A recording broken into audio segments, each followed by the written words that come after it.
باری آئی، ترکوں کی جب باری آئی تو انہوں نے پوری دنیا سے بڑے بڑے ہنرمند مسلمان بلائے. انہوں نے پوری ایک بستی آباد کی. وہاں ہنرمند بلا کر انہوں نے کہا کہ ہر ہنرمند اپنے بچے کو حافظ بنائے. جب اپنا بچہ کوئی نہیں، غیروں کا بچہ لے کے حافظ بناؤ. او پھر انہاں کیا پھر اپنا ہنر حافظ جڑے بچے نے انہوں منتقل کرو.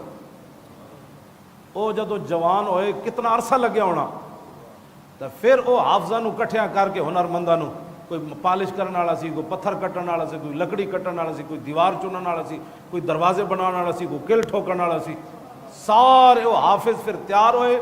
پھر ترکا نے کیا بھائی ہن تسی مسجد شریف بناؤ، لیکن دوران تعمیر گل کوئی نہیں کرے گا، قرآن دی تلاوت کرے گا.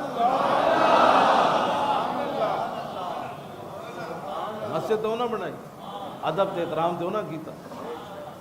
35 میل انہاں باہر سامان رکھیا سی مسجد نبی شریف جڑی ترکاں بنائی، اتھے تیار ہو کے تے پھر لیاندے سن مسجد. اتھے بھی اجازت کوئی نہیں سی بھائی، پتھر اگر کوئی ایک سوتر بھی ودے ہویا نا، اتھے ہتھوڑی مارن دی اجازت نہیں سی. ایتھے کوئی مستری انج کر دے نہ، انہوں پھر آرڈر سی بھائی 35 میل انہوں باہر چک کے لے جاؤ. حضور دے سامنے ٹھگ ٹھگ نہیں کرنا. یہ تو پوری ایک تاریخ ہے نا کہ ترکاں نے مسجد کنج تعمیر کی. اے محبت رسول